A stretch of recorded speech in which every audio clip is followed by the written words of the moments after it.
Доброе утро, наши дорогие телезрители. Это «Утро Якутии» на телеканалах «Якутия-24» и НВК «Саха». И сегодня у нас вторник, и сегодняшний день мы по традиции постараемся вас взбодрить, чтобы вы были готовы к новому рабочему дню.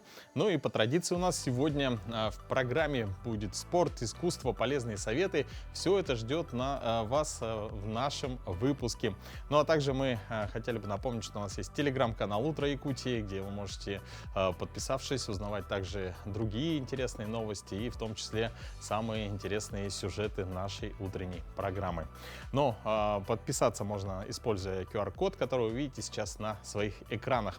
Ну а хотелось бы начать наш выпуск с новости. Я вообще думал до этой новости, что японцы — это трудолюбивый народ, и лень — это вообще не про них. Но вот недавно в Японии представили прототип стиральной машины для людей. Устройство под названием Mirai Ningen Sentakuki, что в переводе означает «человеческая стиральная машина будущего», способна мыть и сушить человека за 15 минут. Но вообще устройство представляет собой, как видите, кабину, наполняемую водой. Когда пользователь садится в нее, встроенные датчики измеряют пульс и другие биологические параметры, обеспечивая комфортную температуру воды. Кроме того, система проецирует различные изображения на стекло, чтобы помочь пользователю расслабиться. Но я думаю, вообще, конечно, изобретение очень интересное, и, возможно, даже получится в нем как-нибудь помыться. Но название, конечно, стиральная машина для человека как-то не очень звучит. Я думаю, над ним еще поработают. Ну, а сейчас давайте узнаем, какая погода за окном. По состоянию на 6 часов утра в центральных районах республики температура воздуха была минус 22, минус 29. В заречной группе улусов от 19 до 30 градусов ниже нуля. В южных минус 22, минус 28. В Вилюйской группе минус 24, минус 30. В Нижнеленских 28-29 градусов со знаком минус. В западных 27-35 ниже нуля. В Колымо-Эдигирской группе улусов от минус 22 до минус 40. В Янских минус 23, минус 31. На юго-западе республики минус 11, минус 19 градусов.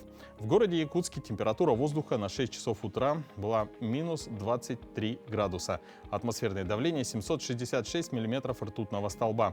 Ветер юго-западный 1 метр в секунду. Сегодня днем слабый снег. Ветер южный 2,7 метров в секунду. Температура воздуха минус 23, минус 25 градусов. Итак, ну а сейчас мы хотели бы передать слово нашим коллегам из новостного блока.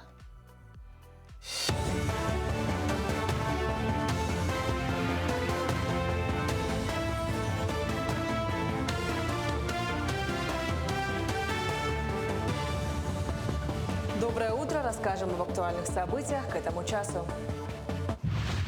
В Госдуме разъяснили, когда размер мат-капитала составит 1 000 000 рублей. Это может случиться через 3 года на второго ребенка. Рост суммы обусловлен инфляцией и обеспечен 3-летним бюджетом. Но есть важный момент. За первого ребенка родители не должны были получить выплату. Сейчас мат-капитал можно использовать на жилье, образование, ежемесячные выплаты и другие нужды. Через 3 года после рождения ребенка средства можно направить на накопительную пенсию родителя. В Якутске ужесточат алкогольную политику. Предлагается ввести ограничение времени работы наливаек в жилых кварталах. Это позволит сократить количество алкоточек и повысить безопасность горожан. Об этом в эфире программы «Прямой эфир с городом» заявил глава Якутска Евгений Григорьев. Он напомнил, что в 2022 году была урегулирована нормативно-правовая база с требованиями к тому, на каком расстоянии от социальных объектов должны располагаться алкоточки. Платить или нет 13-ю зарплату полностью зависит от усмотрения работодателя. По словам юриста, 13-ю зарплату платят во многих компаниях. Где-то она заменяет новогодний подарок работникам, где-то является индексацией, либо право на нее зафиксировано в коллективном договоре. Общее одно – обязательно эта выплата не является. Иными словами, рассчитывать на нее могут лишь те сотрудники, которым работодатель решит ее заплатить. Центр психологической помощи продолжает оказывать реабилитацию и социально-психологическое сопровождение участникам СВО. В центре проведен косметический ремонт и закуплена мебель. Психологи на регулярной основе проходят переобучение и повышение квалификации. Отметим, за весь период проведения спецоперации проведено 43 тысячи индивидуальных и групповых консультаций. Всего охвачено 35 тысяч участников СВО, их родных и близких. Помимо этого, специалисты выезжают в районы республики, в том числе отдаленные. Наш центр функционирует 25-й год. В следующем году будет 25 лет. Мы создались в 2000 году при Министерстве по делам молодежи в то время. И мы являемся до сих пор подведомственным учреждением Министерства молодежи. И у нас довольно широкий спектр работ, начиная с работы с несовершеннолетними. Вообще любая категория граждан может обратиться в наш центр. Западно-сибирская железная дорога, пролегающая по территории 5 регионов Сибири, планирует увеличить пассажиропоток в 2024 году до более 5%, до 43,5 миллионов человек. Наибольшая динамика ожидается по пригородным направлениям. Пояснили, что положительная динамика складывается из системной работы по развитию пассажирских перевозок, превышению качества обслуживания, уровня сервиса. Утро начинается так. Проснуться, умыться, включить «Утро Якутии», узнать погоду, новости и, конечно, сделать утреннюю зарядку, пока готовится завтрак. Доброе утро! Сегодня день начнем мы с разминкой с палочкой для осанки, укрепления спины, мышц, чтобы спинка у нас была ровная и красивая. Как раз это актуально деткам и подростковым периоду. Ванечка, возьмем палочки, начинаем ходить и дышим. Вдох, выдох. Вдох, выдох. И на последний вдох, выдох. Ручки наверху оставила и за спинкой пошли. Раз, наверх, два, наверх. И таких можно 10 повторений сделать. Наверху остановились и на цыпочках пошли. Стопочки размяла. Раз, два, три, четыре. И раз, два, три, четыре. Палочку за спинку Аня завела. Молодец. И пошли на пяточках. На пяточках, на пяточках. Носочки наверх. Во. Раз, два, три, четыре. 3, 2, 1. Сделали вдох. И выдох. Перед собой палочку держим. И как балерина пошла. Ножки в стороны пошли. Раз, два, три, четыре. И раз, два, три, четыре. И последняя на стопы. Это у нас Мишка косолапый. Мишка косолапый как ходит. Во. Раз, два, три, четыре. И раз, два, три. Ножки прямо. Положили и корпусом потянулись. 3, 2, 1. Вниз пошли с тобой. Хоп, максимально. И наверх. Еще раз вниз. И наверх. Пошли на правую сторону. Корпусом потянулась. 3, 2, 1. Поднялась. Второй. И третий. В другую сторону, Анечка. Пошли в 3. Левую. Раз. Тянемся. 2, 3. Поднялась. На выдохе вдох медленно, выдох. И третий раз вдох и выдох. Тем самым мы проснулись с тобой и растянули все тело. А палочку берем за спину, взяли сзади хватом, пониже сделай. Давай, я тебе помогу. Вот. Одна вниз ушла и вверх-вниз пошли. Раз, два, три, четыре. И раз, два, три, четыре. Ручки поменяли. Поменяла. Во, молодец. И пошли. Раз, два, три, четыре. Вверх, вниз, вверх, вниз. Хорошо. Поставили ручки. И давай с тобой грудные мышцы растянула. 3, 2, 1. Молодец. В другую сторону. Хоп. 3, 2, 1. Давай пойдем на ноги. Растянули. 3, 2, 1. И другая ножка. Тянемся. 3, 2, 1. И завершаем комплекс на весь корпус тела и на нижние. Пошли. Раз, вправо, влево тянем. Хоп, хоп, хоп. 3, 2, 1. И пошли тазобедренный. Раз, ножками. 2, молодец. 3, 4, 5 и 6.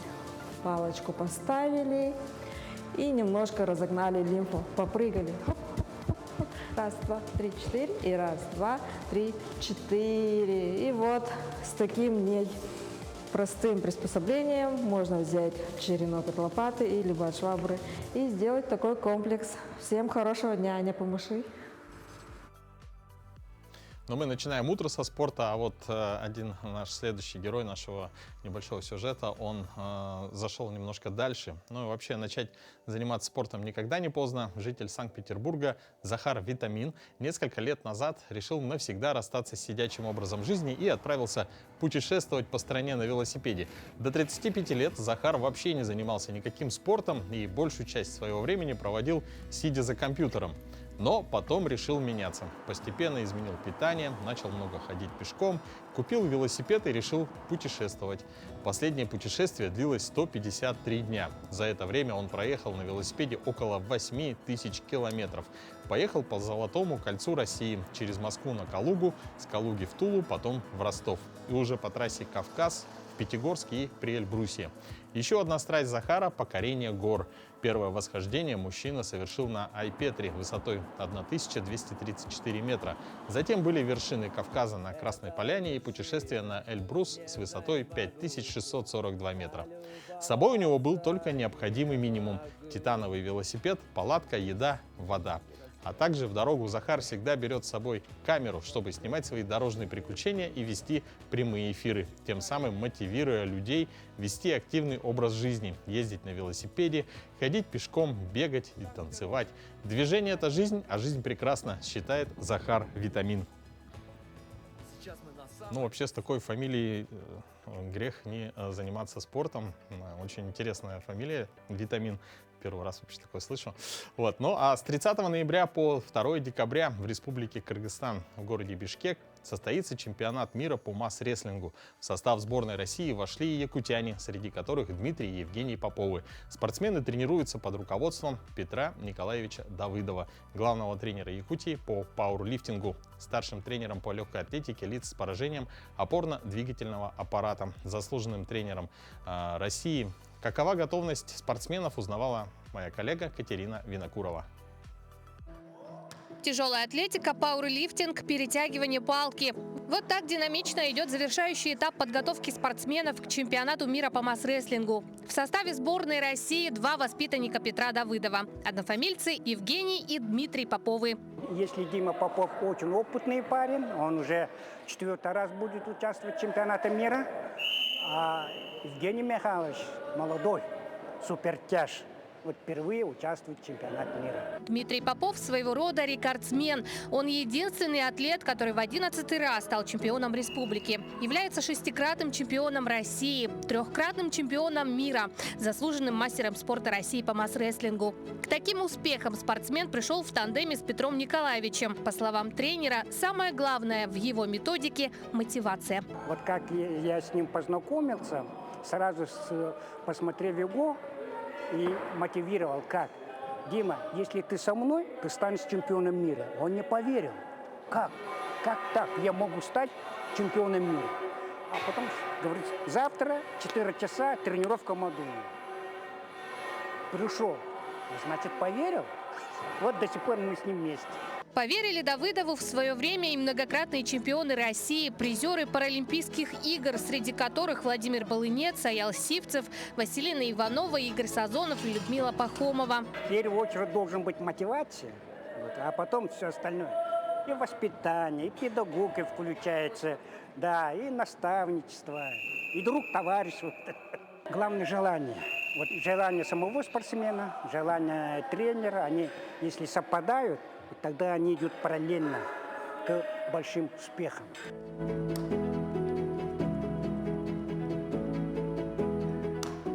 Великого нашего писателя Далан. У него есть произведение «Слава». Вот это они впервые читали. Я им не заставил, рекомендовал читать. Потом спектакль посмотрели, потом фильм посмотрели. И потом мы что сделали? Я им дал задание. Иллюстрация и рассказ. Как вы думаете? Они все это сделали. Да? Конечно. Вот. Я стараюсь дойти до конечной точки. Они освоили, потом это полученные знания они должны что делать? Использовать в жизни. То же самое, тренировка. То, что мы тут отработали, они должны показать на практику, то есть в соревнованиях использовать. Как говорится, трудно учение, легко бою. Ну, Суворов, великий полководец. Вот так. Петр Николаевич, но у вас уже чемпионы мира есть. Конечно. А вот дальше вы о чем мечтаете? Олимпийских чемпионов? Да. Вот какой солдат не мечтает быть генералом? Вот какой спортсмен не хочет стать чемпионом? Чемпионом мира, чемпионом Олимпийских игр. Вот когда-нибудь масс-рестлинг станет олимпийским видом спорта. Я хочу подготовить первого олимпийского чемпиона по масс-рестлингу.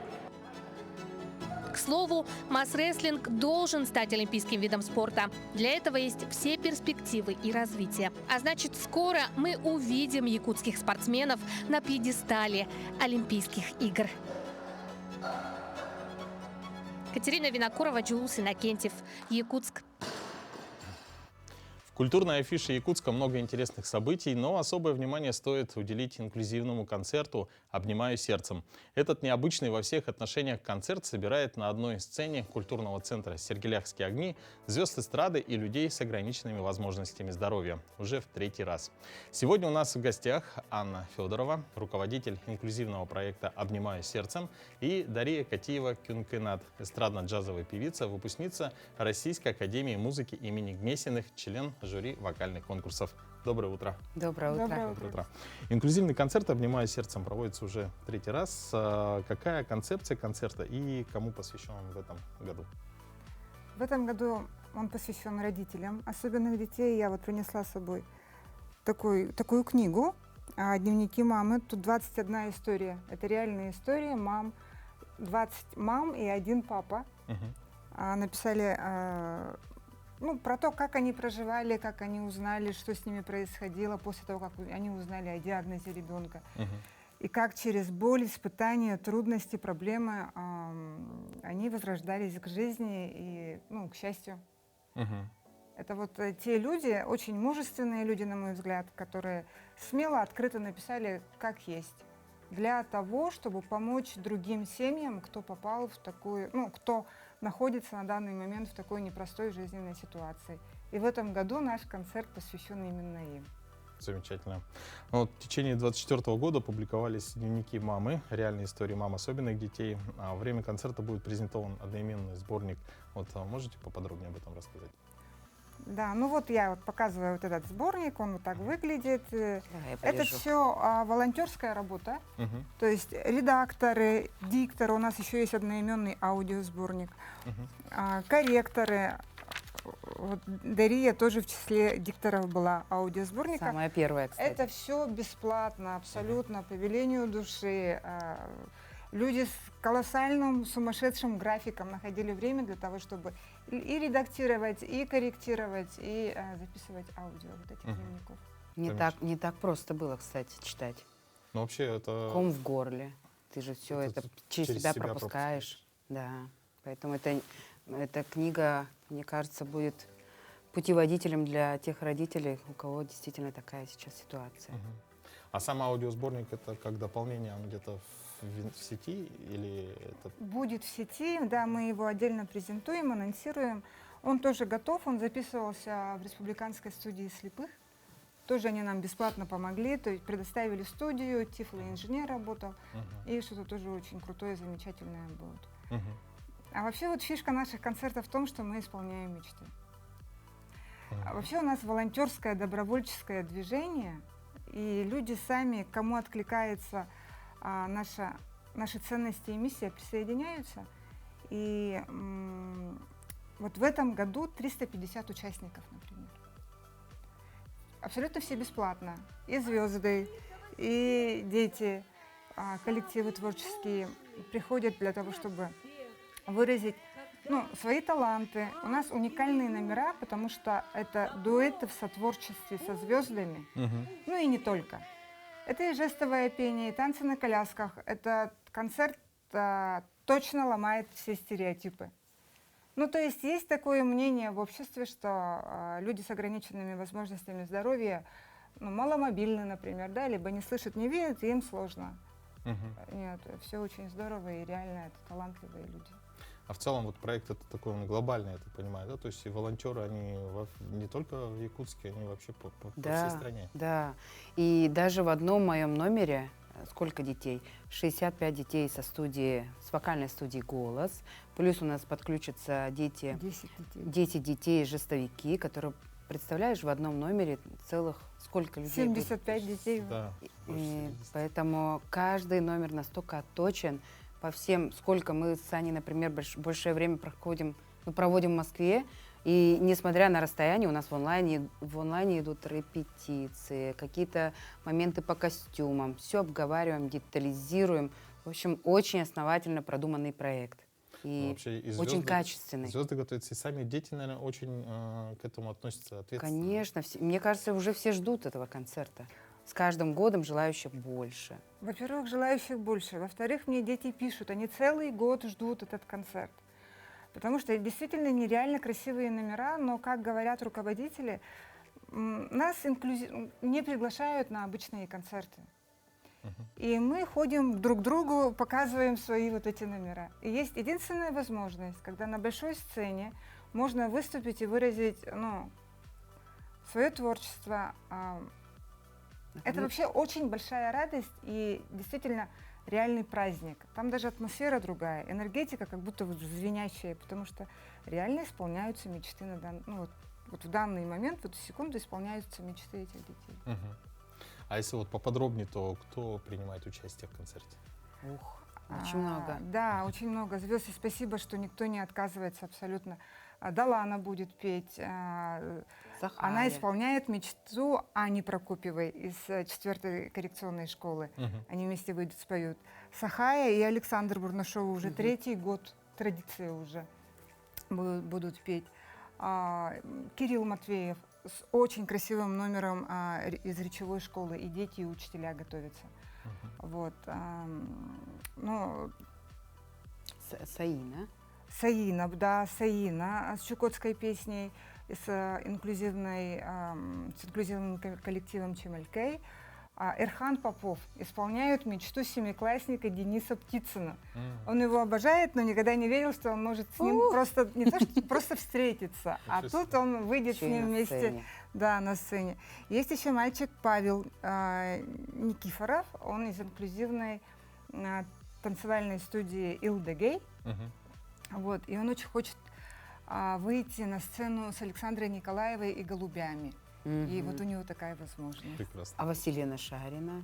Да, Василина Шарина. У нас фишка же нашего концерта одна из – это инклюзивный фэшн-показ.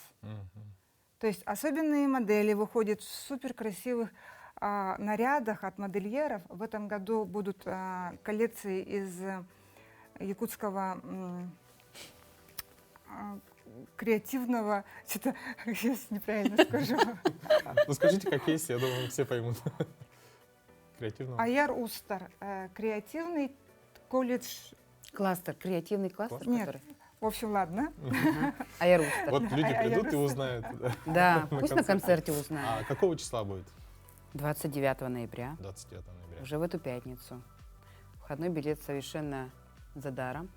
Да, 500 рублей. 500 рублей, и надо прийти, ребята, надо прийти для того, чтобы поддержать это волнение, это искренние эмоции, это чистота. Это чистота, да. И вот люди многие ходят на какие-то трансформационные семинары. Там, вот надо только просто один раз прийти на этот концерт, и вы точно увидите, где ваша душа, и услышите стук сердца, это просто гарантированно. Да. Ну, мы присоединяемся к приглашению и призываем наших зрителей 29 ноября в культурном центре «Сергеляхские огни». Пожалуйста, приходите, поддержите ребятишки. Я думаю, что, конечно же, все это вернется вам сторицей. Спасибо вам большое за вашу деятельность. Спасибо за то, что вы сегодня посетили украсили наш эфир. Спасибо. Спасибо. Ну, а мы продолжаем. В этот день, 61 год назад, начала свою историю детская телепередача «Спокойной ночи, малыши». Интересные факты. Вариантов названия было несколько. Например, «Вечерняя сказка», «Спокойной ночи», «Сказка на ночь», «В гостях у волшебного человечка Тик-Так». Ну, а конечный вариант «Спокойной ночи, малыши», с которым передача выходит в эфире уже более полувека, появился буквально накануне первого эфира. Как вы думаете, кто самый старший среди героев всенародно любимой детской телепередачи? Вот как вы думаете, кто самый старший?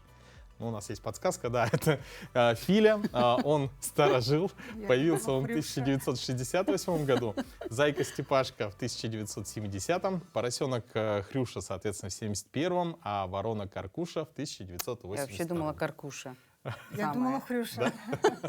Ну вот, я думаю, тоже интересно, я сам удивился, я вообще думал, что все герои появились одновременно, да? Ну, а сегодня день рождения этой всенародно любимой детской телепередачи. Какие еще события связаны с сегодняшней датой, нам расскажет рубрика «Даты и события».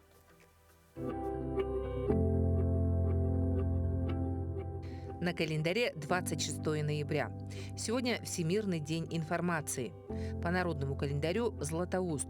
С Иоанна начиналась так называемая пельменная пора.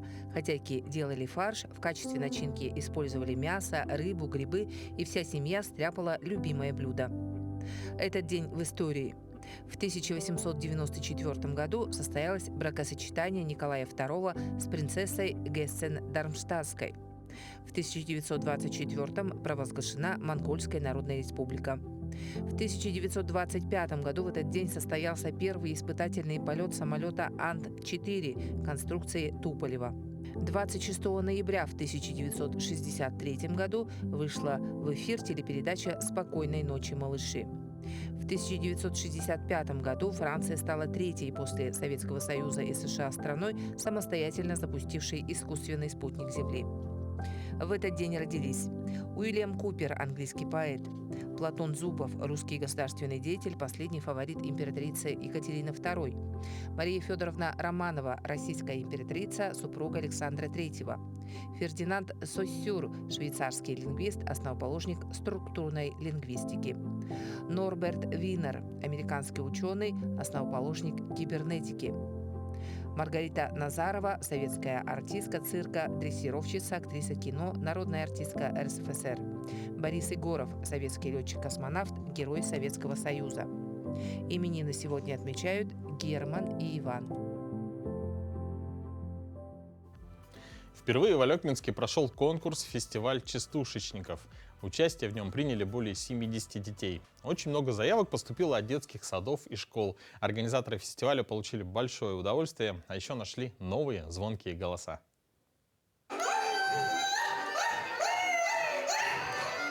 По веселым наигрышам из зала слышно, здесь поют частушку. И не просто поют. Здесь оспаривают звание самого крутого исполнителя старинного жанра – частушки.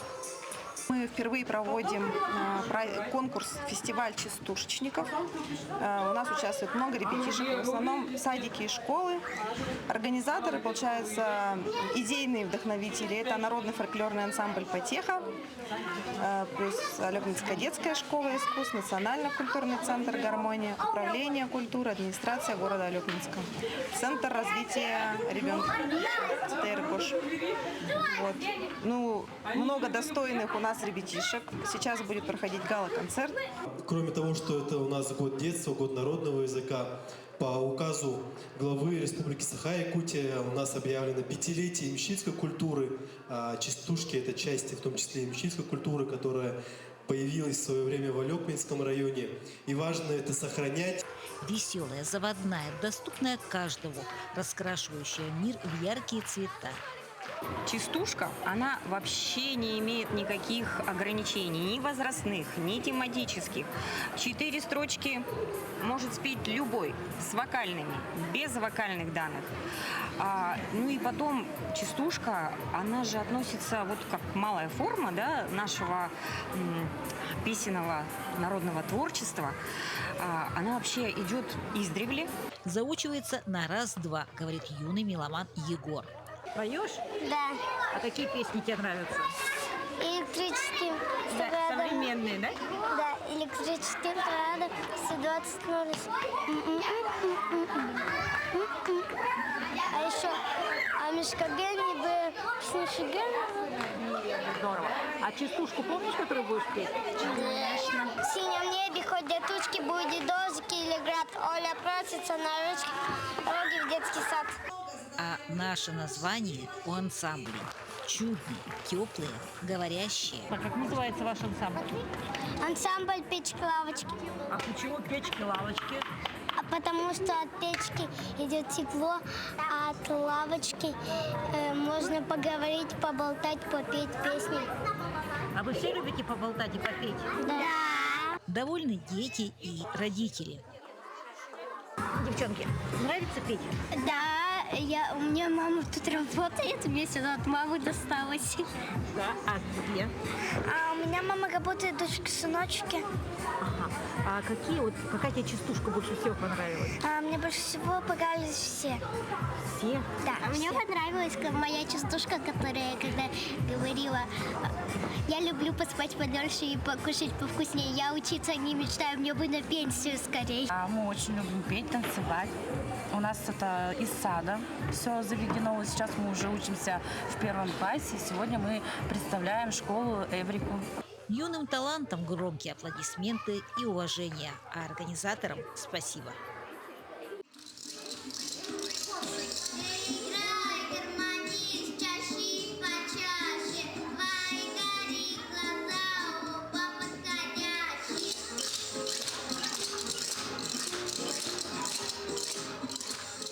Елена Фаст, Максим Копылов, Алехинск.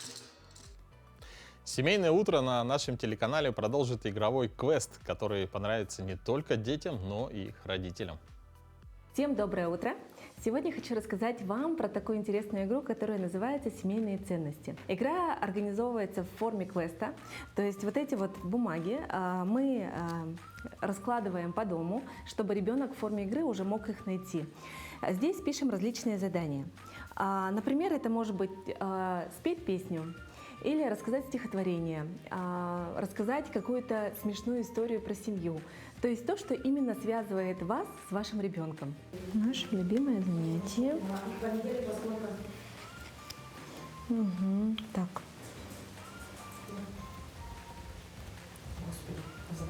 Вот я написала задание для ребенка про разные вопросы про семейные традиции. И давайте спрячем их по дому и посмотрим, как ребенок с этим справится.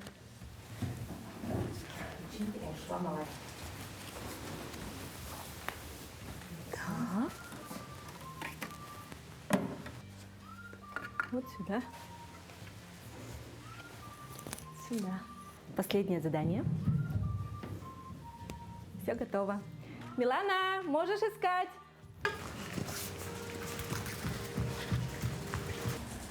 Ага, иди к цветочку. Какой у папы главный день? День папы и день рождения.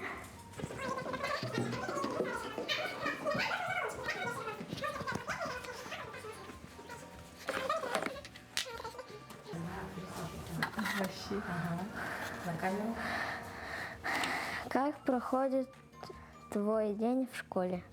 Если ребенку сложно отвечать на вопросы, то здесь уже может включиться родитель или старшая сестра или брат, ну то есть тот человек, с кем играет ребенок, и задавать наводящие вопросы. Например, что у тебя интересного было в школе? Ну, когда мы изучали морских животных и про птиц. И про птиц? А с кем ты играла сегодня в школе? С девочкой. С девочкой. Как ее зовут? Алиса. Наше любимое занятие. Ходить по воскресеньям кататься на коньках, еще в кафе ходить, еще мы гулять ходим и к бабушке ходим.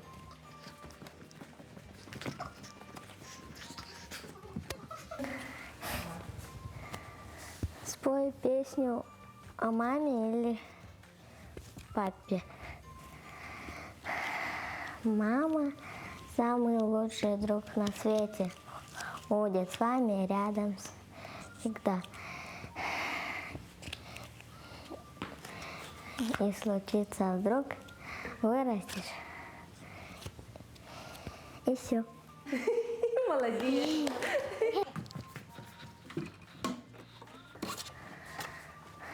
Любимое занятие у мамы. Ну, мама любит отдыхать и смотреть фильмы. Играя в игру «Семейные ценности», вы укрепляете отношения со своим ребенком. И очень важно привлекать и старших детей, и бабушек, и дедушек, и папу. То есть здесь неограниченная фантазия на ваше усмотрение. Можно делиться на команды, можно устраивать различные квесты на перегонки, чтобы дети уже играли, например, за приз какой-то.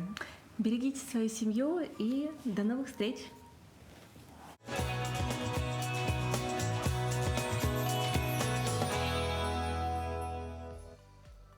В Национальной библиотеке Якутии состоялось открытие выставки члена Союза художников России Игоря Константинова «Природы, вдохновляющее величие», приуроченная к 60-летнему юбилею художника. Выставка организована при поддержке земляков художника, сотрудников музея комплекса Самыртай и Дома культуры киргизского наследия Хангаласского улуса. Это третья персональная выставка художника. Предыдущие две экспозиции прошли в родном наследии и в городе Покровске. Сегодня царила атмосфера творчества и созидания. Члены литературного сообщества читали стихи, вдохновленные живописью Игоря Константинова.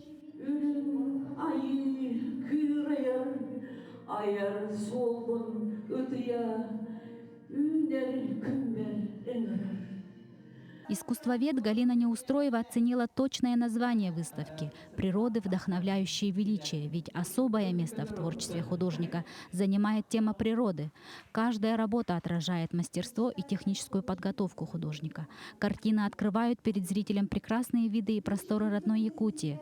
Также привлекает внимание яркая природа других стран, где художник черпает вдохновение. Вдохновляюсь, когда я побываю в других странах, другим местам, родным местам. Ну, вспоминается все, ну, как будто тянет на это. Что писать, рисовать. Впечатляет путь самообразования художника, ведь Игорь Гаврилевич не получил профессионального художественного образования. Он самостоятельно постигал азы живописи, изучая работы признанных мастеров, посещая выставки и музеи. Это свидетельство искренней любви к искусству и желания выразить свой внутренний мир через краски и холст. Давно я пишу картины.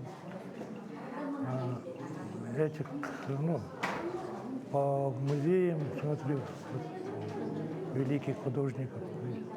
Удивляюсь. Персональная выставка – значимый этап в художественном развитии, где автор имеет возможность поделиться своим уникальным и творческим видением мира. Это понимает внимательный зритель, обладающий тонким пониманием красоты. Я Игоря Гаврилевича знаю, и этот человек, он самородок, я считаю, да, потому что он самоучка и нигде не учился. И как это возможно, такой дар природы, и я очень рада за него. Я пришла его поздравить, поддержать и вот, насладиться красотой нашей природы. Выставка Игоря Константинова будет работать в Национальной библиотеке до конца этого года. Ирина Филиппова, Михаил Соловьев, медиацентр Национальной библиотеки Якутии. Если вы ищете волшебства в своей жизни, откройте книгу. Эта фраза как нельзя лучше подходит к нашей следующей рубрике, где Максим Эверстов подскажет, какую книгу можно прочитать, чтобы погрузиться в другой мир и захватывающие истории. Сегодня я расскажу вам про книгу «Библиотекарь» Михаила Елизарова. Книга 2007 года. Сегодня читается она так же прекрасно, как и почти 20 лет назад. Она очень актуальная.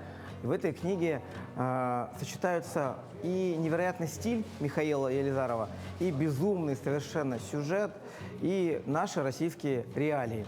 Книга получила русский букер. То есть уже для многих это является претензией на то, что книга будет действительно занимать большое место, если не в вашей жизни читательской, то, может быть, в том году, когда вы эту книгу прочитаете.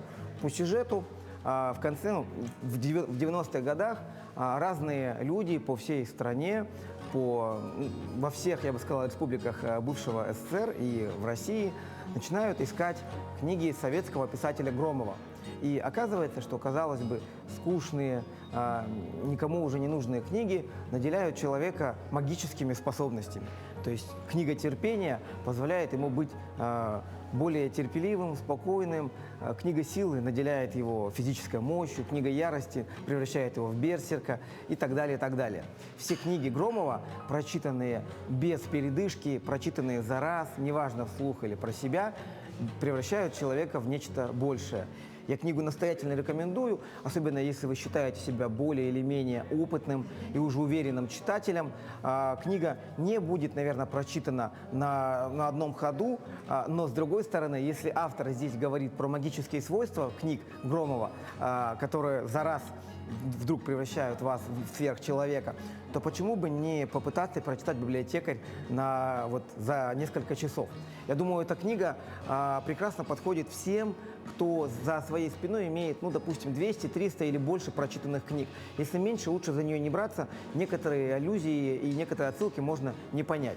Так что Михаил Елизаров, можно сказать, живая классика, роман «Библиотекарь» я советую. Уже совсем скоро Новый год. Елка, мандарины, бой курантов и, конечно, исполнение желаний. Дарить подарки так же приятно, как и их получать. О елке желаний расскажет наш юный корреспондент Каролина. Всероссийская акция «Елка желаний» проводится с 2018 года и объединяет тысячи людей на добрые дела. И нам расскажет куратор проекта Саха-Якутии, когда стартовала «Елка желаний». Здравствуйте.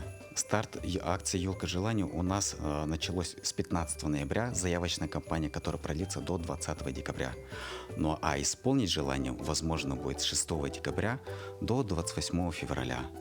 Подарить радость и ощущение новогоднего волшебства детям. Именно такая цель у организаторов акции. Благодаря «Елке желаний» каждый совершеннолетний гражданин нашей республики может совершить добрый поступок и исполнить желание того ребенка, который в этом особенно нуждается.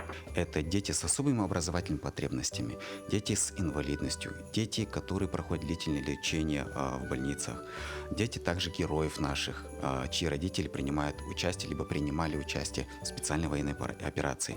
Также дети из новых регионов, это Херсонской и Запорожской областей, Луганской и Донецкой республики. Помимо этого мы еще также подключили сюда в качестве мечтателей это детей, которые проживают в Брянской, Курской и Белгородских областей.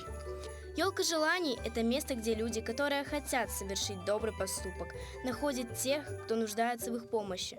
Участвовать в акции просто. Каждый выбирает те желания, которые он может исполнить. Категории желания всего 3. Это материальные и нематериальные подарки, а также подарок-сюрприз. И сам выбор мечтателя возможно до 28 декабря. А в принципе реализовывать, исполнять желания можно на протяжении всего следующего года. Стоит отметить, что в прошлом году в республике из 600 заявок исполнилось более 1/3 желаний. Присоединиться к акции можно онлайн на сайте елкажеланий.рф до 20 декабря. Каждый может стать и мечтателем, и исполнителем, внеся свой вклад в добрые дела. Каролина Бырка, Семен Семенов, Якутск. Да, друзья, присоединяйтесь к очень доброй, душевной акции «Елка желаний». Ну а продолжит наш выпуск блок новостей.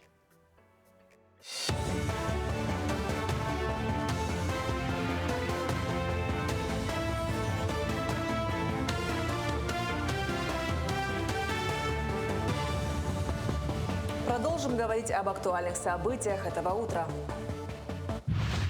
В России могут через месяц согласовать пакет мер против телефонного мошенничества.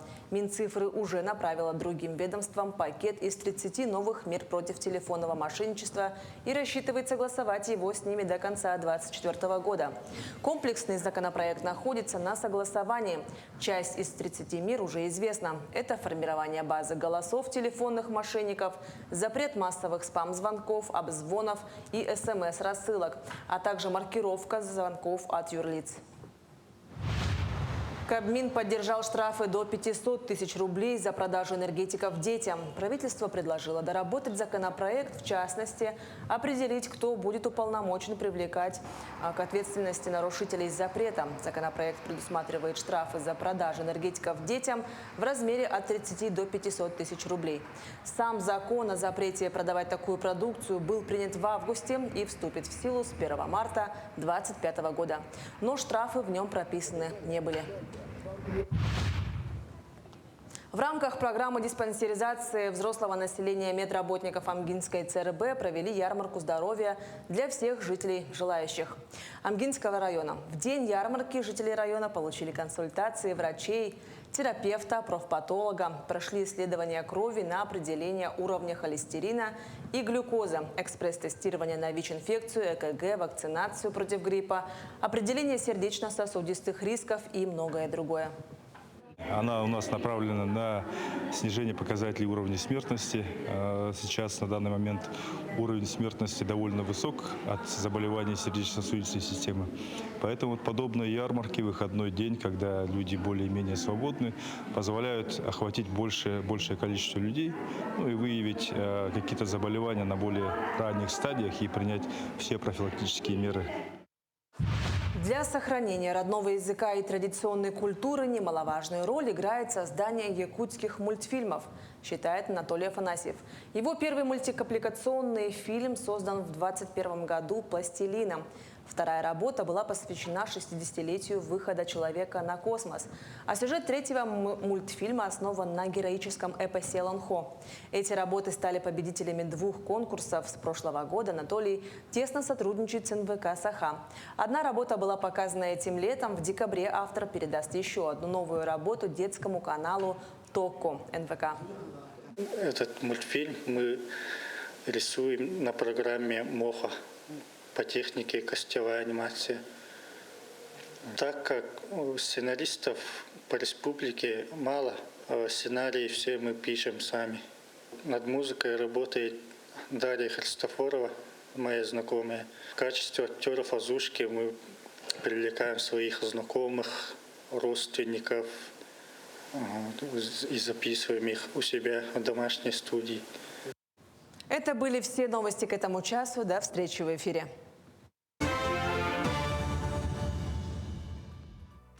25 ноября в Якутске стартовал фестиваль «Зима начинается с Якутии». Гостей и участников фестиваля ждет неделя праздничных мероприятий. Уже вчера на площади Орджоникидзе прошел турнир по ледовым скульптурам, где были представлены удивительные произведения лучших мастеров. А с сегодняшнего дня в ледовом парке «Северное сияние» проходит конкурс «Бриллианты Якутии». У нас в гостях Марат Габдрахманов, победитель международных фестивалей и конкурсов снежно-ледовых скульптур, председатель Актюбинского филиала Союза художников Республики Казахстан, директор Актюбинского областного музея искусств, член жюри, и Пелагея Левина, главный специалист Центра культурно-массовых проектов Агентства культуры и художественного образования города Якутска. Доброе утро. Доброе утро. Пелагея, расскажите немного о фестивале и как прошел первый день. Доброе утро. Как вы вчера сказали, что вчера наши участники уже на площади Орджоникидзе провели первый конкурс. Горожане могут увидеть 20 ледовых скульптур на тему 80-летия Победы ВОВ. Все работы получились довольно-таки очень хорошие. С сегодняшнего дня участники переходят на 202-й микрорайон, где у нас начинается второй конкурс. Тема второго конкурса «Солнце». Мы все якутяне, северяне очень благословим солнцем, поэтому вторая тема у нас является основного конкурса – это солнце. И будет третий конкурс, он будет посвящен на свободную тему конкурс снежных скульптур. Победителей мы узнаем 1 декабря в спорткомплексе «Триумф». Но хочу сказать, что в этом году как никогда много заявок поступило. Из 29 заявок оргкомитету было очень сложно выбрать 20 лучших команд. И на данное время к нам приехали с Китайской Народной Республики одна команда, с Монголии одна команда, с Приморского края одна команда, с Хабаровского края 2 команды, с со всех уголков нашей любимой республики, 10 команд из улусов республики и 5 команд города Якутска. И вот мастера, скульпторы на протяжении одной недели с 9 утра до 7 вечера будут соревноваться, и мы узнаем самого лучшего мастера 1 декабря. Победителя ждет в этом году эксклюзивный кубок, который сделан именно на нашем мероприятии «Бриллианты Якутии». Хочу сказать, выразить спонсорам нашим огромную благодарность за помощь и поддержку, а также победителя ждет денежный приз. Прекрасно. Марат, можете оценить уровень подготовки участников и вообще в целом, как вы оцениваете их работы? Ну, первый раз в Якутии. Здравствуйте, утренние телезрители. Очень интересно оказаться здесь, в вашей стране. Подготовленность замечательно. Судя по тем работам, которые были сделаны вчера, уже можно говорить о том, что уровень очень серьезный.